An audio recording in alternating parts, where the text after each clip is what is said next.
tours at the CLTR, Center for Learning, Teaching, and Research, which I know is part of the tour when you are showing around prospective students. So I'm going to have this be fairly interactive. For those of you who have participated in any of the things that I'm going to talk about today, I really want you to chime in and talk to the other students about your experience. I think the main goal here is for you to have accurate information about what it is that we do in our office. We have a wide variety of services that we offer for students and faculty, but I'm only going to talk to you about the student side of things today because for the most part, that's what your prospective students and their parents are going to be interested in hearing about. You might get a random parent who wants to know about faculty support if they have a position at another institution or that kind of thing, but you can just send them back to my office after the tour to talk to us. So the structure of our office is that we do provide support for both faculty and students, and we are our overarching faculty director, our boss, is Eddie Watkins. He is a member of the biology department. He is faculty in the biology department. He is mainly concerned with what's going on the faculty development side of things, but he is the director of the entire center. So he definitely focuses on the faculty side of things, but he acts as my consultant when I have questions about the student support side of things. So I'm going to only talk to you about the student support as I mentioned. So one of the things that you can feel free to tell students, whether it's on your tour or when you meet first-year students here and they're trying to search for the things that they might need help with, is that our office has, just when you walk in the door, there is a table that has a series of calendars and planners that some students find extremely useful. And this is the calendar that is the entire semester on one page. It's a little overwhelming to some students, but when I work with, one of the jobs that I have at the center is to work with students on time management and in helping them make that transition from high school to college. Because as you all know, high school, you pretty much show up at a certain time and your day is packed for you until 2:30 or 4, between 2:30 and 4 o'clock, the day ends. You might have an activity after school, but while you're in school, things are pretty structured. And now you're in college.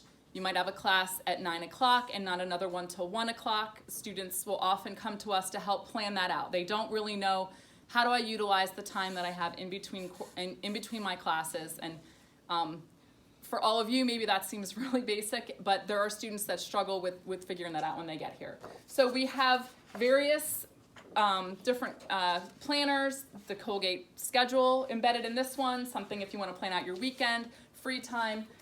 Just something that students can come in. We have students coming in and out of our office picking up these resources all day long for like the first month of the semester, and that's what we want. And then besides just planning supplies, I am available to meet with students if they do need help, whether it's making that transition, whether they think they need a tutor for a specific class, and I'll get into that a little bit more in a minute.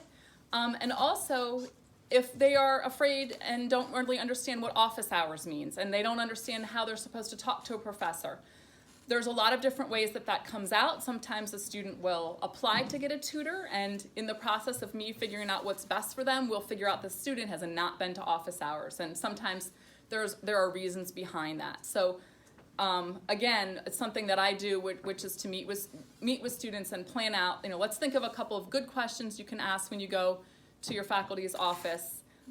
Again, you all are able to get up in front of people and talk. That's something that's a personality trait that you have, but that's not necessarily something that all students come to college being able to do, and talking to faculty can be very scary. So I'm just going to go through, as an overview, the 4 main areas of our office that we offer support in for students at Colgate. Through the CLTR. So the first is support for student athletes. And I know sometimes athletes, do they take separate tours at Colgate, or do you guys funnel that through the admissions? Okay. All admission tours. Yep. So Angela Marafakis is a member of the CLTR. She mainly sees students down in Reed, down at the athletic facility, but she is affiliated with our office and has connections with what we are doing in our office. So it's totally a normal part of the tour, I think, to mention that we have academic support for student athletes. And people might ask you, well, what does that look like? You know, being an athlete, being a student at Colgate is a combination that is a lot of work. And Angela is there to help the students with that path forward in terms of juggling their schedules. The professor wants them in an out of class activity. The coach wants them in a practice. What does that look like? And how can the student successfully get through those times? So Angela and her staff are there to make that work. There is not specific tutoring that goes on down in the athletic building. That all comes through my office. So Angela and Erin, her assistant, work very closely with me in trying to set up tutors for students. I do for all students on campus, but if student athletes have a specific need, that comes through our office. So the second area is disability services. And this is run by our Director of Disability Services is Lynn Waldman. Any of you that have been to talk to Lynn handles all student accommodations or modifications that might be needed in college life. So this might involve students having more time on a test, if that's something that they've been tested for and they have the proper documentation to indicate that this is a situation that they need to continue in college. They might need to have a separate space in which to take a test. They might need to have a special device to record a lecture. They might have special dietary needs, housing arrangements. They could have just various different accommodations or needs. And everyone that gets some kind of a accommodation will need to come and talk to Lynn in her office. We have a lot of prospective students that will actually, after their tour, come and meet with Lynn to find out about how does that look at Colgate. So you might get questions about that. One of the things that students will tend to ask, they'll say, well, I had time and a half in high school, but I think college is the right place for me to like make a fresh start and not have that accommodation in college. You know, they might ask you, what do you think? And I think it's really important to use very inclusive language when you talk about accommodations and modifications. It's not they and this is what happens in that office, but this is how we do it here at Colgate.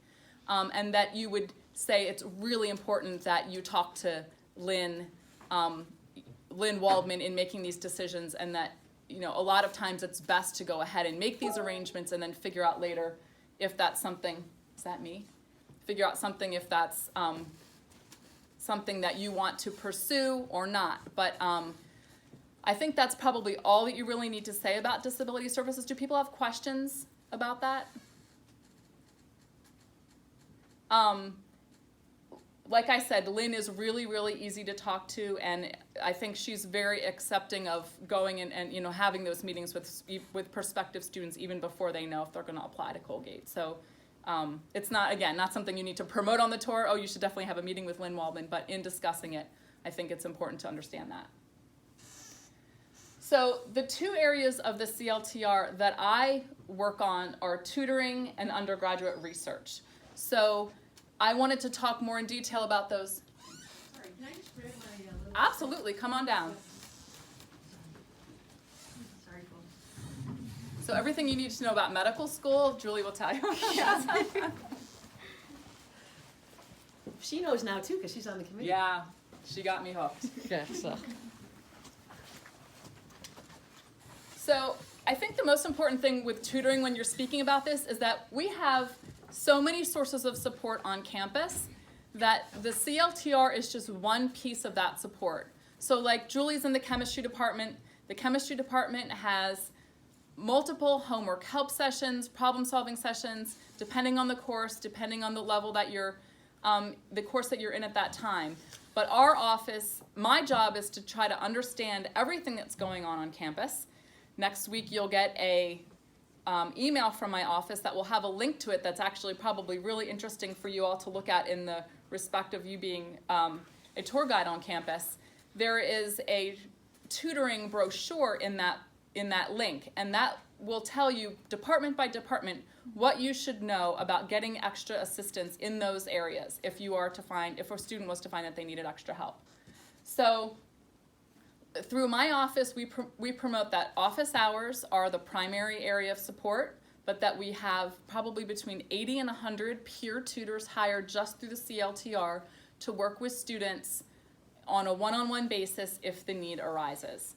So what usually happens is that students, whether it's through talking with their faculty or they get my email and they read that they can have one-on-one tutor, will apply online. There's an online form that they use to apply to our office and ask for the tutor. The first thing I do is to reach out to their faculty member and say, so-and-so would like a tutor. I disclose that from the beginning. So-and-so would like a tutor.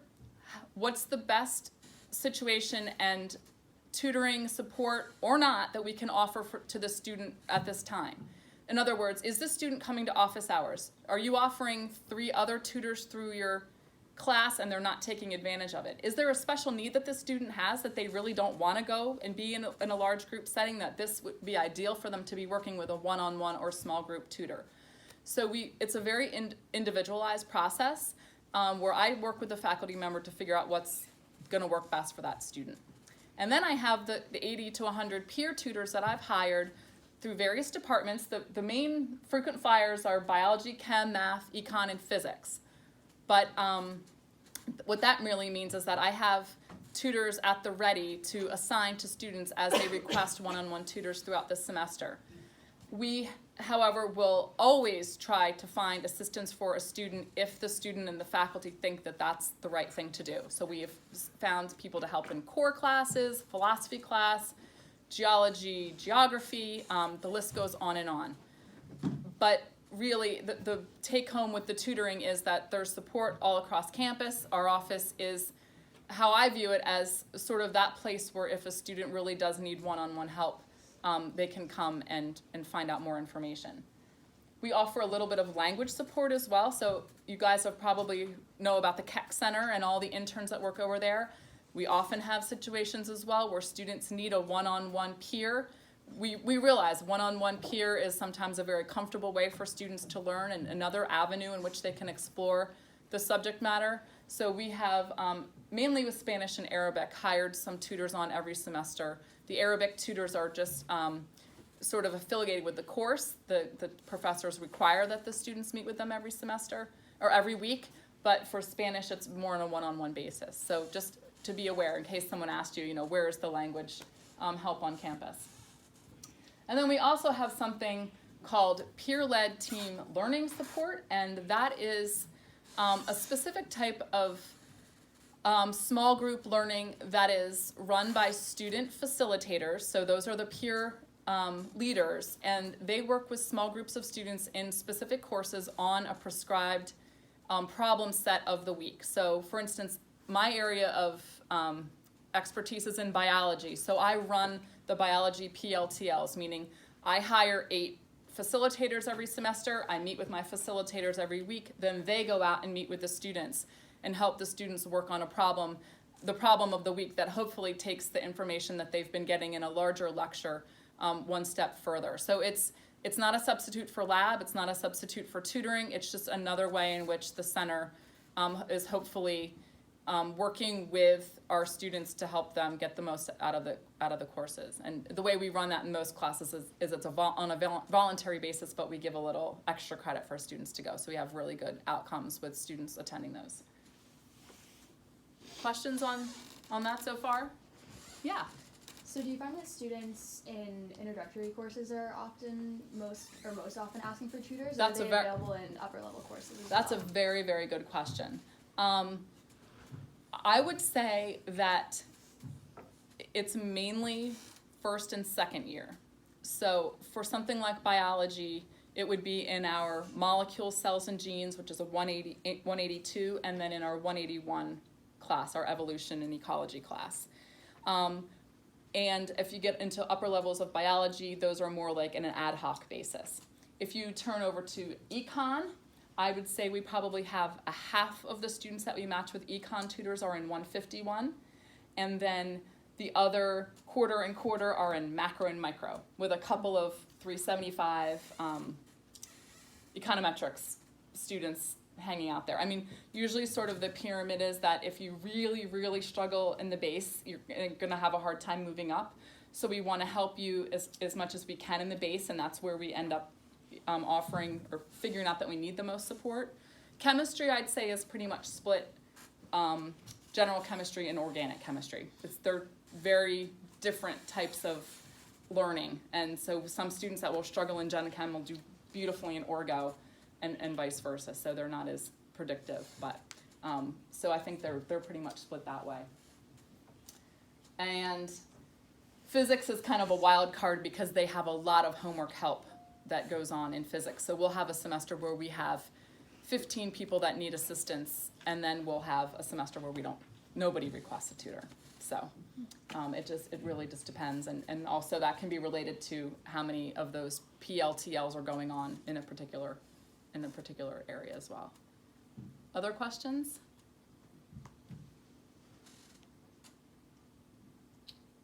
Anybody in here interested in being a tutor? They're like, no, we have this new job to worry about. How many hours a week do you guys work? 1? Guys, we just went over this morning at the welcome session. They do 1 weekly campus tour, and they actually all are volunteer tour guides. So Okay. Awesome. it technically is not an on-campus job, Okay. but is a really big commitment and responsibility. And Sure. they all see it as a job, right? I mean, coming every week, but it's once weekly, so it would be about an hour and 15 minutes a week. Cool. That they're Very giving cool. tours. Yep. Well, I should say, as you go through your Colgate experience, if it's something that you think is interesting to you, feel free to reach out. Tutor, any more questions? So the other side of my responsibilities in the CLTR would lie with undergraduate research. Now, this is an area where prospective students and their parents there might be a little bit of confusion. So there are plenty of research opportunities that go on during the academic year through working with faculty, through taking upper level classes that are research-based, through having a work-study job that don't involve my office. So that's handled through departments and through work-study. That wouldn't be through my office. My office is mainly concerned with summer research. So starting in November, I will reach out to all the faculty in the university and say, are you interested in having summer students work with you next summer on a research project or creative project? We try to be very inclusive in our language because we don't want this to sound like only the natural sciences are participating in this. That is the majority of our student fellows for the summer. However, we have seen a huge increase over the past 4 years in social sciences, our students, and also arts and humanities students. So where we used to have like 4 or 5, those are now 15, 20, and the student initiated that I'll talk to about in a minute is also seeing an increase in those areas. So the type of research that I'm talking about right now is our faculty initiated research. I will ask the faculty to put their projects forward to me, and included in that application will be how many students would you like to work with you this summer. That all gets put together on our website, and the students can then go on right after the first of the year to start exploring the opportunities they could have on campus. I also have some sessions in January where I bring together people from the Upstate Institute, the Lampert, and talk to students about the breadth of different choices that they have for working on campus in the summer. So basically the difference between these things is not that great. It's just, where does the money come from? The money that comes to my program and the faculty initiated research comes from Colgate, and then the grants that faculty have on campus that allow for students to be supported. So the Lampert money comes from the Lampert family. The Upstate Institute has their own funding. So it's just a matter of what types of opportunities are they interested in and what's the best fit for the students. So we try to have information sessions to cover all of that. So starting in February, students apply through our office to be matched up with a research program. If prospective students or parents ask you about, how many students are here, you can say around 200. If they ask you what's sort of the success rate and how, if you applied for one of these positions, what's your chance of getting it, it's around 60-65%, and that's actually maybe a little bit lower than what it ends up, because we have some students that will get positions elsewhere, and then we kind of fill in. We use our pool to fill in those jobs as students might take another opportunity. For the faculty initiated, the applications come in. We allow students to apply for up to 3 projects, and then we have the faculty look at those applications, and the faculty are the ones that choose who's going to work on their project for the summer. So I'm kind of like the clearinghouse.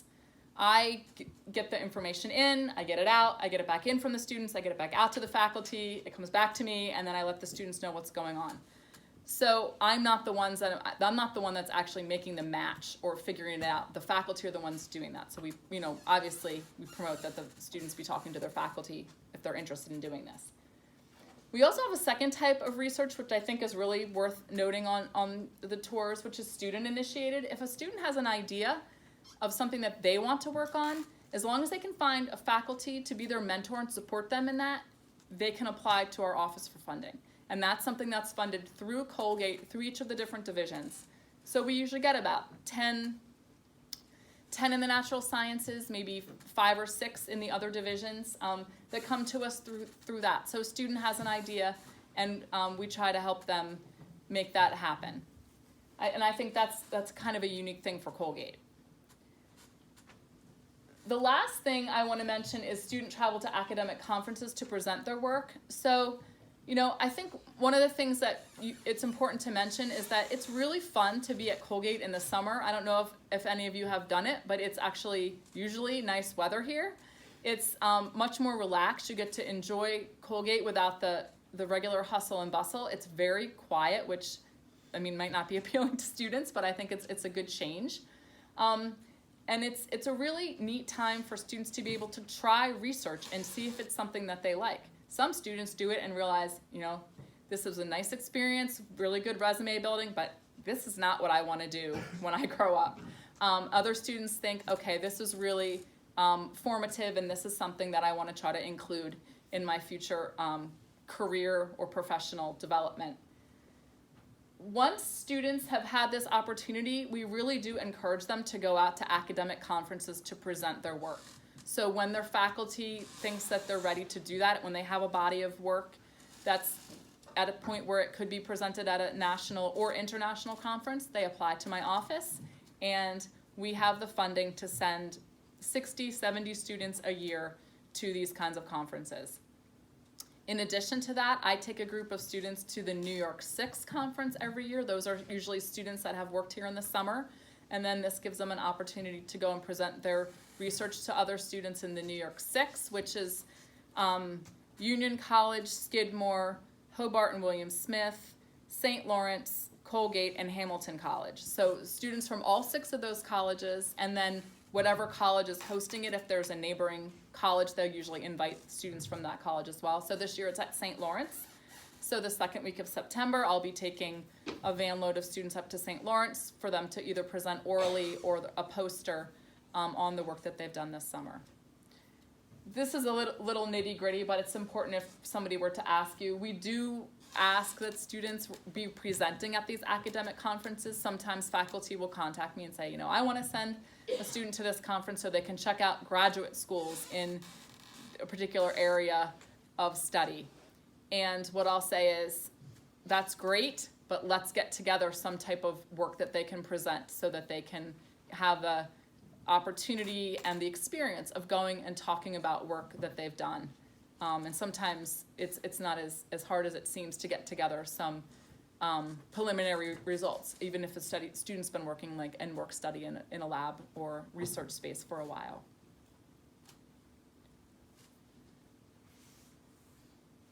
Any questions on that? So I know your office always asks me every year, the money that's spent, it's $750,000 or something. I can verify that, but we pay students $450 a month to do their summer research, and they get to live, if they choose to live on campus, that we put them somewhere with a kitchen. It's usually down at the townhouses, and it's $75 a week. So if once you, even after you take out the housing, they're still making a decent amount of money for an 8 to 10 week experience. And that is usually what we have students working 8 to 10 weeks. Questions?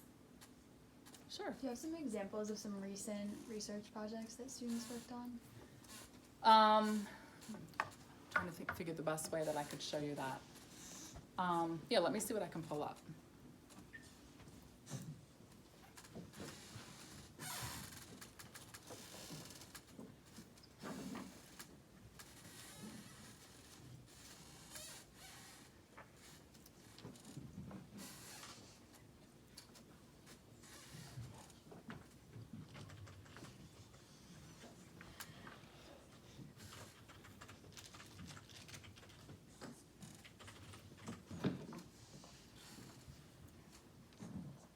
Very good question.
All right, first I'll show you, this is our web page that we change every year that gives all the information that students need. So if you come down here, you'll get to see those are the different departments that we offered research opportunities in this past summer.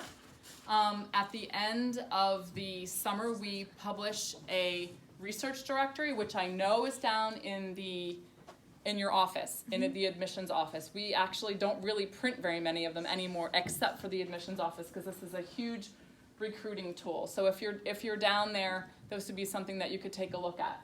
So here's an example of a physics project that was done not this past year, but this past summer. We're in the process of collecting the documents right now. And this person worked on optical tweezers. And I have absolutely no idea what they did, but it shows some of the diagrams, the machinery that they used, and the diagrams of the research that they were performing. So when you go onto that research website, this is the kind of listing that you'll see to be able to find opportunities. So Josh Finnell, who works in the library, had a 3D modeling project that he was going to be working on in collaboration with Hamilton College last summer, and this was the listing that he put forth and received student applications in order to go and work on this particular project. So there are students that work really all across campus on various projects. And I encourage you to take a look at the research directory. It will be coming out in late October, early November for this past summer. Yeah. Similarly, along that same vein, we definitely, I think, get the kind of like wow factor whenever we're able to share with prospective students that you actually can get funded to go to these national and international conferences.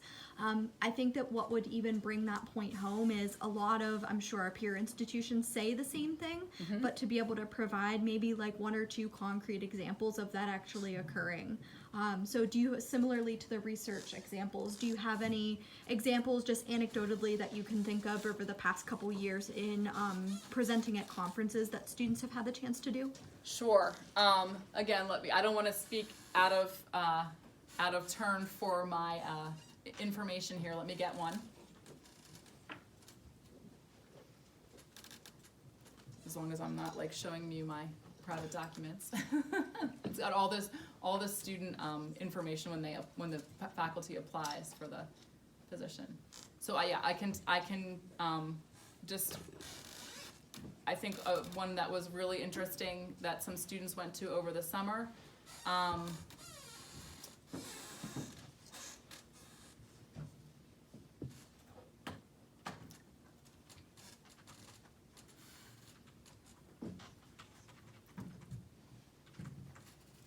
Okay, we had 2 students through geology that went to, and I could send you a list. We could actually spend some time and pick out like something that would make sense for people. That might be great. the best thing to do. But we had 2 students that went to Switzerland to the SCAR conference and presented their research on diatoms that they had been working on with Professor Leventer. So, and I think that it's important to know that different, obviously students are going to have a lot of different interests, and so, I think it might be good for us to pick out something that might be like 3 examples that would nicely cover 3 different areas, maybe like a science, and then, our office helps fund things like if a student needs to go to the archives in Washington, D.C. to look up a specific poet and primary articles that person had written, we would fund something like that in a research vein as well. So maybe we could come up with 3 examples of, science, humanities, and something else that would be very impactful. Yeah, we've sent students over the past year to San Francisco, New Orleans. I mean, our biggest frequent flyers would be for conferences that are like the Geological Society, the psychology meetings, things that are very, very germane to a particular area of research, and then those places will rotate around, their conferences will move around. We also have the NCUR conference, Council of Undergraduate Research, a national conference that we ask professors if they're interested in sending students to every year, and I would accompany the students to that. That has been in Memphis, Tennessee. This past year it was in Oklahoma. It's going out to California next year. So again, it's kind of all over the place. But Great, thank you. sure. Yeah, I think that's a good idea though, to maybe pick out some really interesting gotcha kind of things, and we could have you sort of relay that to the students. Absolutely, Yeah. absolutely. Thank you.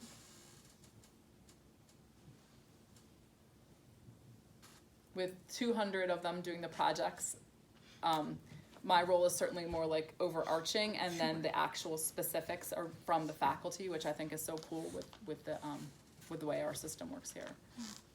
And I do have to say, not that you should be giving statistics about other places, but I have talked and I do work with the New York 6 directors of undergraduate research, from these other colleges that you could say would be some of our peer institutions. And Colgate is definitely outstanding in the number of opportunities that we have.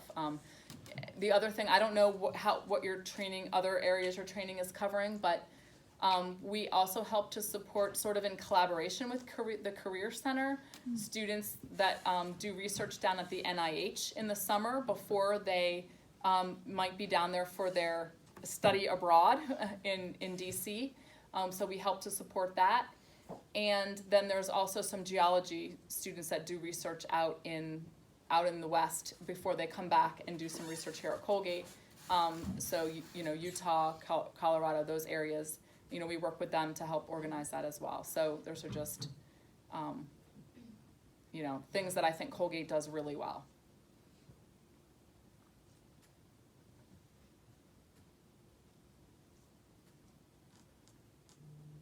Any other questions, guys?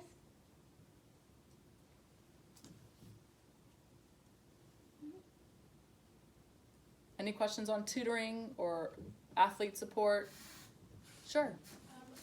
What should we tell them when they ask what qualifications you need to be a tutor? To be a tutor, that's a good question. We ask that our students, in my job write-up that I post on the portal, it says to have a B+ or above. That's a general guideline. But the most important thing is that they come with a faculty recommendation. So I give students an opportunity to apply through the portal, as well as to just reach out to me or have their faculty reach out to me. So that's something that's really important. And that's interesting because tomorrow when I go talk to the new students at the resource fair, I always have to remember that I'm talking to them about the support that we can give them, but I'm also talking about that it's exciting to be a tutor as well. And we can't forget that side of things, that we're here to offer help to students, but being a tutor is a very great opportunity at Colgate as well. I think one of the things that's really neat about it is it's so flexible. So some students want an assured 8 to 10 hours a week, and we can't assure that, but it is flexible, and that appeals to another set of students. So that's a good thing.